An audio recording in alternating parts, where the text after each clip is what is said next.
माहारियारि मोनथाय आरो समाजारि थार बिजिरनायनि थाखाय एबसुनि सुबुं सांग्रांथिनि थाखाय मटर साइकेल रेलिया बाक्सा जिल्लायावबो जागायबाय। बेबादिनो बाक्सा जिल्ला हिसाबै मटर साइकेल रेलिनि हाबाफारिया खारिजा बिजनी दखरा एबसुनि सिङाव थानाय अन्थाइबारि गेलेग्रा फोथारनिफ्राय जागायो आरो थाङै थाङै रेलि हाबाफारिया बाक्सा जिल्लानि सिङाव थानाय CK दखरा एबसुनि लोक्षी बाजाराव जोबहैगोन। बाक्सा जिल्ला एबसुनि बे मटर साइकेल रेलि हाबाफारिखौनो बाहागो लानानै बेखेवनानै होयो मिरु एबसुनि आफादगिरि दिपेन बर'आ। हाबाफारि बानजायनायावनो जोंनि खौरांगिरि अनजय बसुमतारीनि लाइभ एक्सक्लुसिभखौ नोंथांमोना नायना लादो। नंगौ, बे समाव दंफैयो आङो बाक्सा जिल्लानि सालबारि महकुमानि बेन्दोङाव थानाय खारिजा बिजनी अन्थाइबारि गेलेग्रा फोथाराव दिनैहाय बिथांमोना माखासे सानथामनि हाबाफारिजों बाइक रेलि मोनसे हाबाफारि लादों। बे समाव बिथांमोना सालबारि महकुमानि बेन्दोङाव थानाय खारिजा बिजनी अन्थाइबारि गेलेग्रा फोथाराव बिथांमोना जागायजेननानै बाइक रेलिखौ जोबथा लोक्षी बाजाराव बिथांमोननि बाइक रेलिया जोबथा जायगोन। बाइकखौ बिथांमोना रेडि खालामगासिनो दं। दसे उनाव बिथांमोना बे हाबाफारिखौ लाहार फाहार खालामगोन। बिथांमोना बे हाबाफारियाव दिनै नुजाथिफैदों मिरु दुलाराय बर' फरायसानि आफादगिरि बिथां दिपेन बर', लोगोसे बाक्सा जिल्लानि दुलाराय बर' फरायसानि आफादगिरि उमेश दैमारी। बिथांनाव जों माखासे खोथा बिनि सोमोन्दै दिनैनि हाबाफारिखौ लानानै बिथांमोना सानबेसेनि हाबाफारि लादों बिनि सोमोन्दै जों बिथांनाव माखासे मोगा-मोगि हाबाफारि लागोन। बे समाव बिथां केमेरामेना देखायफुंदों बा देखायनाय हाबाफारिखौ लादोंमोन। बे समाव आङो बिथांमोनाव माखासे बिनि सोमोन्दै मानि थाखाय बे हाबाफारिखौ लानाय जादों दिनैनि बे रेलिखौ बिथांमोनाव बेनि सोमोन्दै जों बाक्सा जिल्लानि दुलाराय बर' फरायसानि आफादगिरि बिथां उमेश दैमारी दुलाराय बर' फरायसा बाक्सा जिल्लानि उमेश दैमारी बिथांनाव माखासे खोथा बुंनांगोन। बे समाव दिनै मोनसे सांग्रांथि रेलि लानाय जादों, बे समाव नोंथाङा मा फोरमायो?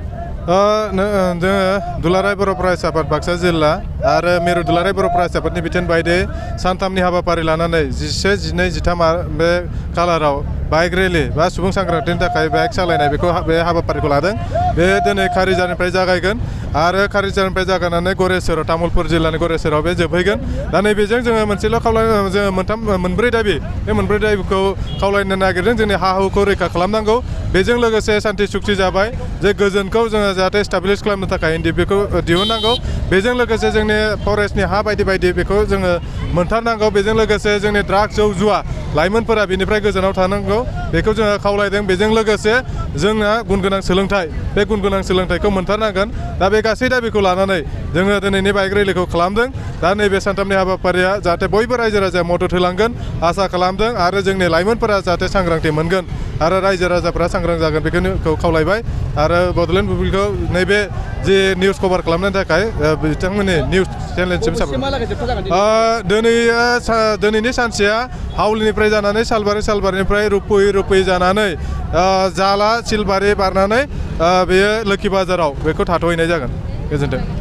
लानानै सानथामनि हाबाफारि बिथाङा दिनै गिबि सान बे अन्थाइबारि गेलेग्रा फोथारनिफ्राय बिथांमोना गिबि सान हिसाबै रेलि खालामदों। लोगोसे लास्ट जोबथाया जाबाय लोक्षी बाजारालागै बिथांमोना जोबथा रेलि हाबाफारि लानानै दं। बे समाव दंफैयो आङो बरपेटा रडनिफ्राय अनजय बसुमतारीनि खौरां। मोनसे फोसावथाय क'क्राझार जिल्लानि सिङाव थानाय दा रियेलिटी पाब्लिक स्कुलाव पाब्लिक रिलेसन अफिसारनि गोनांथि जादों। गोसो गुदुं बिजाथिफोरा थाबैनो जगाजग खालामनो हागोन। पाब्लिक रिलेसन अफिसारनि थाखाय बिजाथिया इंराजि आयदायाव MA खालामनाय जानांगोन, नङाब्ला मास कमिउनिकेशन एन्ड जार्नालिज्म आयदायाव MA खालामनाय जानांगोन। बेनि थाखाय जेबो एक्सपिरियेन्सनि गोनांथि गैया। डिग्री गोनां बिजाथिफोरा बयबो एप्लाइ खालामनो हागोन।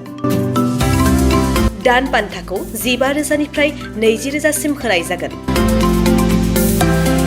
गोसो गुदुं बिजाथिफोरा रियेलिटी पाब्लिक स्कुल @gmail.com आव मेसेज हरनो हागोन, नङाब्ला 9435293000 जानबुं अनजिमायाव जगाजग खालामहरनो हागोन।